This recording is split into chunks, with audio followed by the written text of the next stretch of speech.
Hello everyone, welcome to Beyond the Spectrum podcast, a show that is brought to you from Bloomgarden Schools, which is a leading institution in both learning and therapy for kids with autism.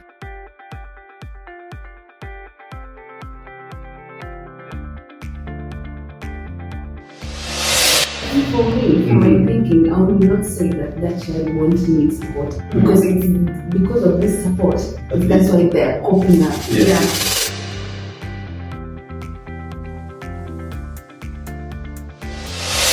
I believe that when a parent recognizes some of these symptoms that we say are related with autism or these neurodevelopmental disorders, the first thing that they should do is not some just assume that maybe this is, just delayed communication, delayed speech, and with time they're going to catch up.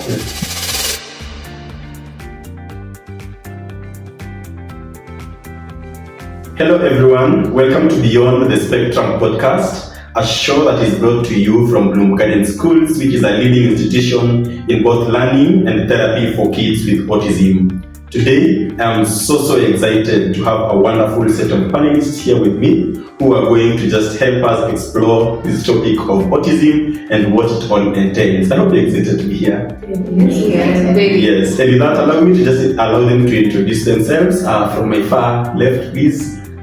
Hi everyone, my name is Natalie Yahao, a special needs education teacher at Bloomgarden Schools. Hello, my name is Dorcas Momo. I'm a special needs consultant here at Bloomgarden Schools. And I'm Wangari Catherine, a special needs consultant with an experience of 10 years and more, and I'm happy to be here. Yeah, thank you so much for those introductions. And without a doubt, yes, I am also called Ronald Nyawade. I'm an occupational therapist practicing with Bloomgarden Schools and consulting as well. Thank you so much for just having us. We are glad that you're watching us from wherever you are, and we look forward to a wonderful conversation. Now, my panelists, speaking about autism, you're all aware that in the 60s and in the 70s, the ratio of autism vis-a-vis the kids that were there was actually 1 to about 5,000 kids. But today, they're actually having a ratio of 1 to 54 or 56 kids in the developed countries, that is. I don't know what comes to your mind when you think about autism, and as we just try to explore this whole aspect of it all, we'll just try to see then why is it that we are now having so many cases of autism now coming about? Is it that our diagnostic criteria have become so advanced, or people are just becoming more aware of what this condition is? And to start us off, I don't know what your understanding of autism is. I'd really love to hear from you. So maybe allow me to start with you, Lucas. Okay. My understanding of autism is basically, I'll just give the simple meaning of when we say that someone is on the spectrum, what comes to mind? It's basically someone who has challenges with communication and social interaction. And with ASD, we also have seen that one of the major things that people under the spectrum get to have is repetitive behaviors. Yes. Yeah, I think you have mentioned an important aspect of autism. I think you mentioned ASD. Yeah. Probably some of our viewers would just love to hear what that is, and I think some might not be aware of the word ASD. Yes. The autism spectrum. Oh yes. So we're talking about autism spectrum disorder. She actually introduced a new concept. Yeah. Autism spectrum. Yeah, the spectrum, Wangari. I don't know if you'd love to just shed some light on that. Yeah, so the spectrum in autism basically talks about the different traits that the kids on the spectrum with autism have. So again, it also varies in severity, those who are mild, moderate, and those who are severe. Also, again, the spectrum also looks into the fact that it can affect anyone, despite the economic background, the religion. So it will not choose that because I'm a Christian, my child cannot have autism. Yeah. And that is why it's called spectrum Yeah. because of the different traits that it has. Yeah. And I think also with the spectrum, we can also add the uniqueness of each individual and the challenges that they are facing. Yeah. Yeah, so each one is different. Yeah. If you've met one person with autism, you've just Their met one traits person. are definitely different from another person. I think that is true. You say if you have met one kid with autism, you shouldn't conclude that you have actually met people with autism, because it varies from one kid to the other. Yeah. And I think this is where Natalie comes in. I don't know how you're able to differentiate between my kid who is just introverted. She gave a definition of individuals who, these are people who have limitations in social interaction and communication, and as well just the presence of some restricted behaviors that are associated. So I don't know how you'll be able to differentiate who are just introverted and autism, because I think it is very, very important. I think I recently posted something on my WhatsApp status, and someone says, I think I am actually autistic. And they're actually speaking to people, they are going about their business. So I don't know what you can say about that. Okay, so there's an introvert and there's autism. So for autism, they have to fall under the triad. What do I mean by triad? It means that they have these three characteristics, which one is having challenges communicating and having challenges in social interaction and coming with behavior as well. So under social interaction, they're not able to interact with others like the normal way, the typical way that yes, I can see someone and say hi. So autistic individuals tend to have these difficulties. Then the communication part is whereby, if not taught early, they may not be able to understand certain language. So they have difficulty in communicating. If you don't know a language, you will not be able to communicate. Then the speech part comes as well. They also have difficulties in speech, in articulation, whereby they need to be taught as well as how to articulate some words. Then when we come to behavior, there are these restrictive behaviors, and this restrictive behavior, it's some of them are called stimming, whereby stimming, it helps to self-regulate them, of which us as therapists and teachers, we have to be able to differentiate stimming from behaviors that may hinder them to learn. Some of them, these behaviors hinder them to learn or even cope up with daily activities. Then when I see the introverted, this is someone who is just laid back, but they have all other aspects that they need to interact and as well as communicate. So that's the Can you also say, like, as someone who is just introverted, they are typical. The other one is atypical. They have a neurodevelopmental disorder. This one is just they have no disorder. The way she just said it, they're just laid back. And also in regards to autism, the behaviors are repetitive. Yes. They do them over and over and over. But someone who is introvert, by You not want have to those, recognize things like that. I think those views you have given are very important as far as our general understanding of what autism is concerned. I was able to note the aspect of restrictive repetitive behaviors and some aspect of pervasive limitations in social interaction and communication as well, which are quite necessary when you're trying to just rule out whether someone has autism or not.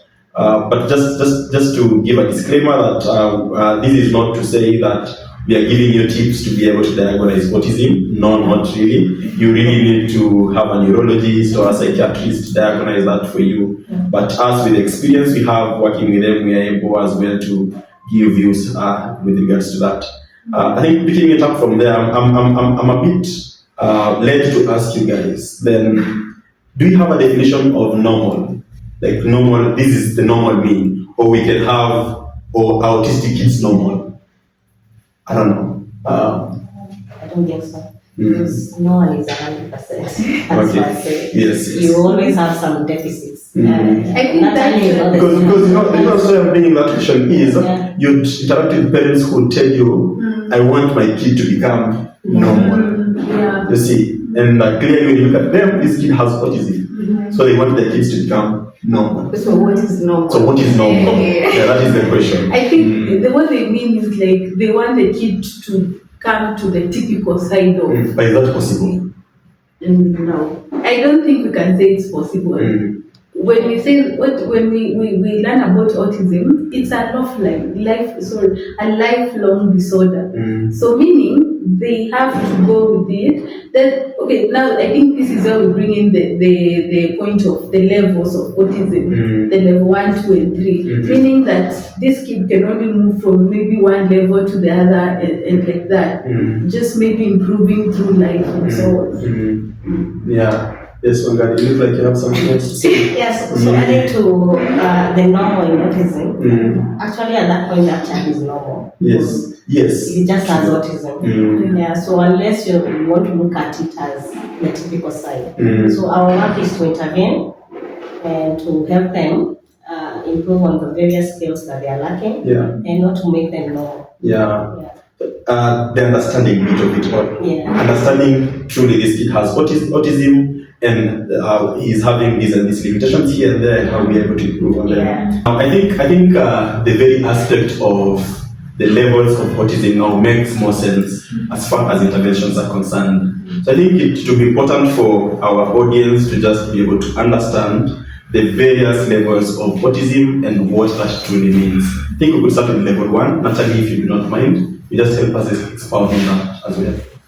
Okay, so what does it mean when you talk about level 1? Level 1 is whereby when you meet an individual with level 1 autism, they're able to mask this characteristic, whereby you will not be able to see the restrictive behaviors, for example, hand flapping, or maybe playing with strings, sort of behaviors.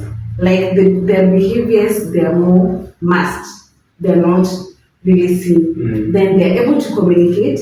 They can use two to sentence while communicating. The social interaction is quite well among their peers and their adults. So they will require support. Still, they require support to go through or to get to daily life activities.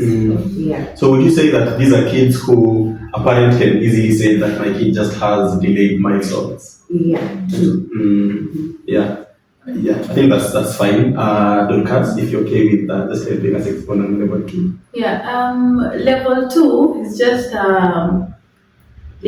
the second level after level 1, where you find that the kids, or rather the individual, requires substantial support, whereby in level 1, the way she was saying it, their difficulties in social functioning and communication may not so much hinder the daily life, but in level 2, you'll realize that individuals, their challenges in social interaction and communication and those repetitive behaviors are going to hinder the way they interact with other people and the way they lead their lives every day. You realize that they are going to require support from caregivers or whoever it is that is taking care of them.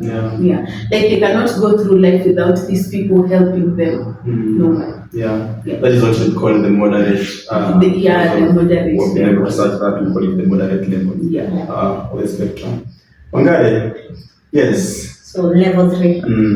As you've had, level 1 requires support, level 2 substantial support. Now level 3 requires very substantial support. Substantial is significant, so it has to be a lot of support. So communication, social interaction, they'll need support, a lot of support in that. So meaning they might not even understand or even use verbal communication and non-verbal communication. They play alone, solitary play will be seen in them. And also a lot of those restrictive, repetitive behaviors that we talked about earlier, you find them at level 3. So here we will need to really come together and support. I hear you mentioning support everywhere. What is this support you guys are talking about? Because someone might be wondering, support, and everything. I think basically, for instance, let me just give an example maybe from level 3. You realize that maybe these kids are not able to do toileting by themselves, like go to the washroom whenever they feel like, they feel they need to go to the washroom. And that is why now the support comes in. You're able to prompt them to know that after some time, or when I feel like peeing, I shouldn't just sit and go on myself from the chair. You prompt them to go to the washroom, and through the prompting, with time, they get accustomed to it, and now they know that whenever they feel like peeing, this is not where I should go. They have to run to the washroom or walk to the washroom. Are there personnel involved in that? It's literally just anyone can provide that support? No, so support again will also come because of the therapists. So various therapists need to work with them. So they'll need an occupational therapist, they'll need special needs teacher, they'll need speech therapist, even an ABA may come in, even a psychologist if any. Depending. So all those interventions, even a caregiver to support because of the one-on-one interaction and sessions. So mostly a lot of that. And allow me to ask you again. Then, can you get to a point where my child wouldn't need the support for them to be able to just thrive? Because again, I know they are who they are in the long run because of the support you give. Yes. So, is there a time where I can confidently say I do not want my kid to be supported and then be able to be on their own? I think in level 1, let me just say I think in level 1, some people get to have that feeling. Like, this kid does not require that much support from me. I can now let them be on their own. Like, even when you look around us, when you see adult people who had autism growing up, and they got the support they were to get to go through life. You realize that they go through life like just typical people, and you're not even able to recognize that maybe they are autistic from just looking at them. Maybe if you sit down and be quite observant, that's when you know. You see, now from that angle, you can say that this kid now can go through life more. I'm getting a point of some kind of adjustment first from your end. If I'm to try to reason out from that point. Natalie. Yes. Yes. As for me, for my thinking, I will not say that child won't need support because it's because of this support. That's why they're coping up. So I would say maybe the intensity of support to reduce, but not to be withdrawn fully. Completely, because they need this support to cope. Because again, it's true that once in a while they might have a few issues crop up, a few sensory issues crop up, and those reviews might just be necessary. But I think also you guys might need to tell us the parents' role. If I am a parent and I am so prepared to learn my kid and understand them, and in that regard apply everything that I'm being told to my kid, so that I do not need a lot of support for my kid, can that work? It can work. The parent plays a big role in how the child grows, even the typical kids we know. Because again, whatever is done in school has to be reciprocated at home. So without them doing the activities done in school at home, most of the time the teachers have to redo them as many times as they can, and that's also delaying progress. So that is why they play a very important role. And again, they're actually in charge of knowing what my child needs. And first instinct is always correct. If you feel this teacher is not working, you should actually go and say, hey, I need someone else to work with my kid. This one is bringing more input than the other. Thank you for that, Wangari. Let me take us back to level 3 of autism. I am meant to believe that this is the severest form, if I'm to use such a term, of autism. How is it for you guys? How are you able to manage? What is your typical day? And how are you managing through to work with kids with autism for an entire day. I believe you have worked with both mild, moderate, and severe to a large extent. Yeah. Yes. How is it for you guys? I will start with you, Natalie. For me, I would say I think I'm so passionate about these kids because at first, when I was getting my admission letter as a teacher, I was really mad. Like I never wanted to be a teacher, but there was a special needs part that I fell in love with. So for me, I think what keeps me going is the milestone, however severe the child is. But at least a child will come to you, they're crying the first days. But then as the days progresses, this child wants to hug you or they're showing symptoms of you to help them. Yeah. That makes my day. Yeah. How often are you picked or slapped by these kids? A lot of times. A lot of times. Yeah. We'll get into that in the future because we'll get exploring that in the future as we move on. I think Dee, how is your experience like?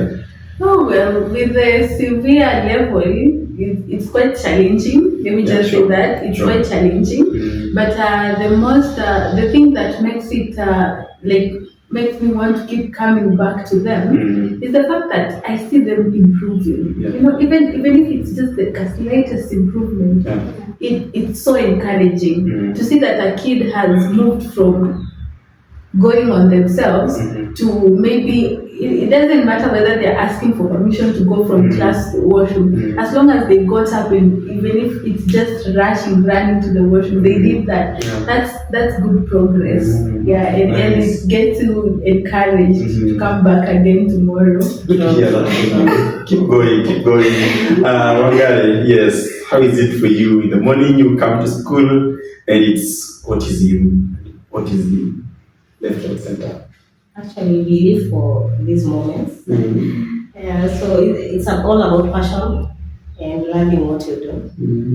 Number two, if that child you're saying is on the severe end is absent, you feel like you've done nothing. There's a vacuum. There's that feeling. You even have to call the parent and ask, hey, where is so and so and so? And I also want to second what you say. The small progress they make, whether it's even lifting a spoon to the mouth, actually we celebrate. You'll find even someone like Natalie calling someone, hey, come and sit, not just someone else. So we are still learning. It's a learning experience. We are not yet there. These kids surprise us each and every day, and we live for those moments. That's sure. Yes. So back to it, colleagues. Now, I don't know if you have ever had any stereotypes, misconceptions, theories, if I'm able to use those like words, about autism, and you became so upset about it.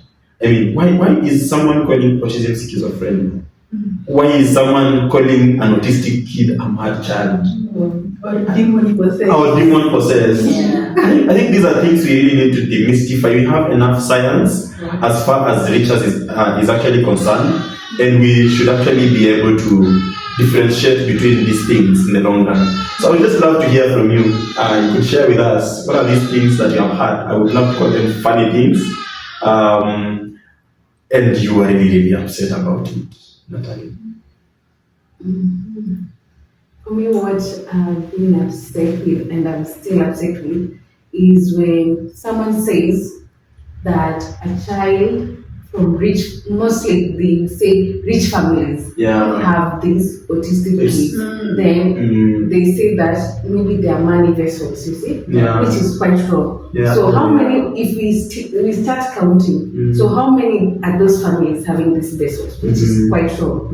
So don't put your mind in that because no one will ever put their child to get money.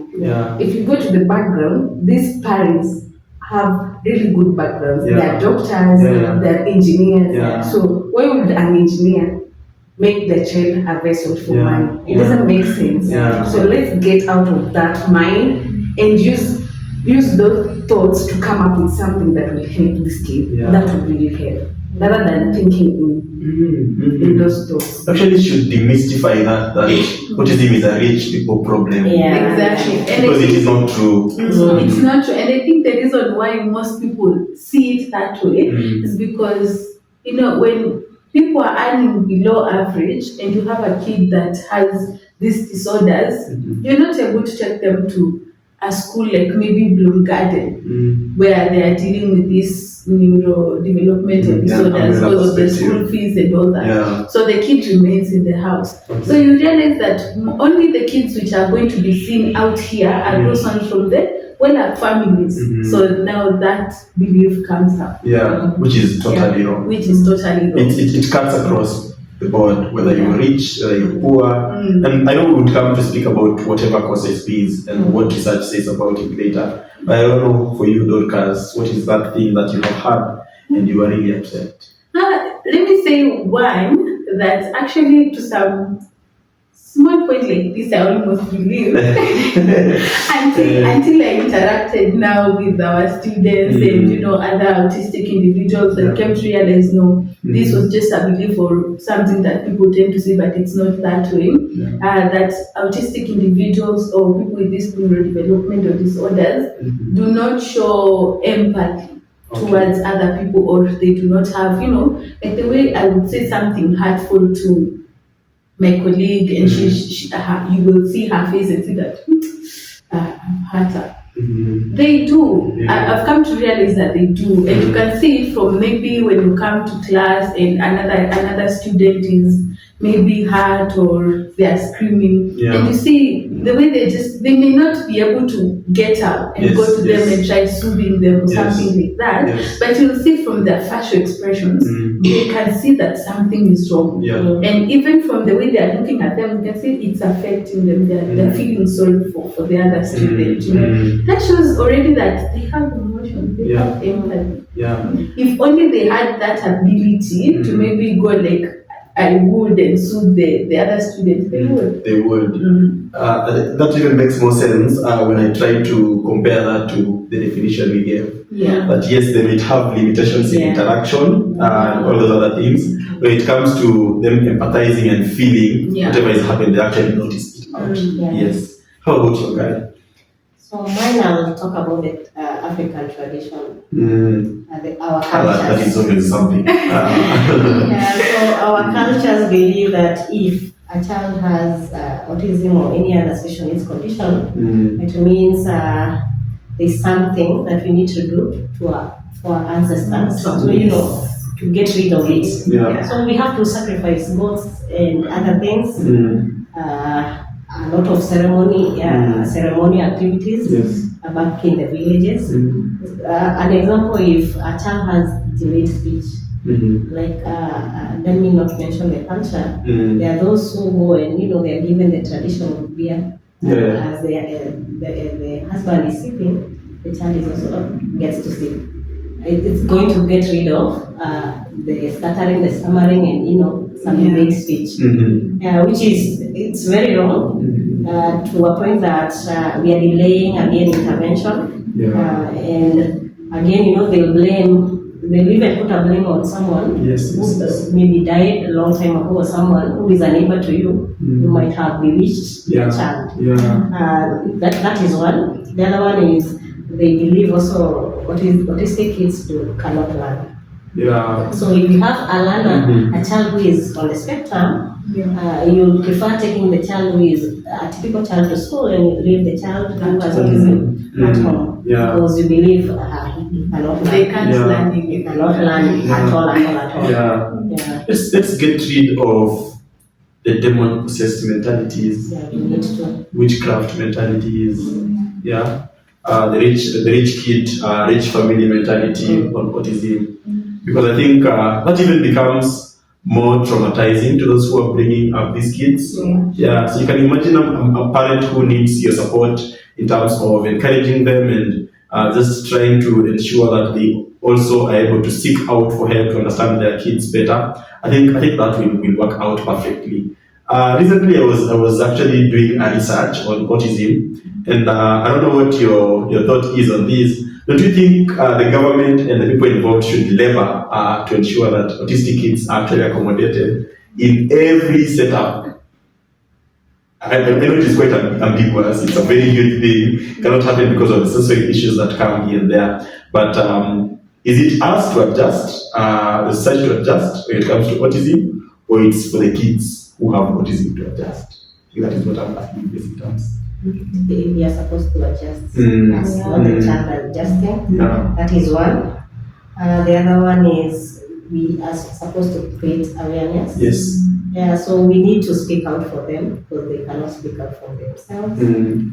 So institutions that are limiting them, we need to, go create awareness, because sometimes it's just lack of awareness. Yes. Yeah. Yes. And with the way it's more prevalent, like in this century, Yes, it is. I think creating awareness is going to help a lot. Yeah. That is very, very useful and important to just note as well.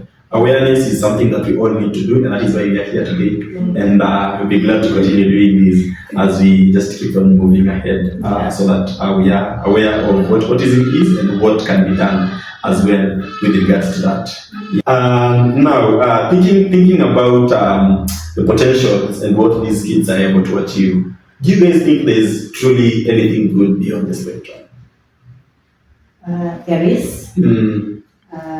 What we need to encourage the parents is with the right intervention. Yeah. There will be struggles. Yeah. It's not a straight path. But at the end of the day, we'll have our learners who will be swimmers. Others will do well in IT. Others will. So good with numbers. Yes. Yeah. Others are able to play some nice music. Yeah. On the piano. Yeah. Even chefs. Yeah. And the singers. Yeah. Yeah. I think we can also see from research that there are several people who have come up from with others, maybe even they were given their diagnosis when they were already adults, but you can see that they have achieved so much in life despite their diagnosis. And others whom with the right intervention from when they were young, they were able, through the proper management, they were able to come up and achieve some good achievements in life. So do you think we really need to focus on identification and early assessment so that we give the necessary intervention?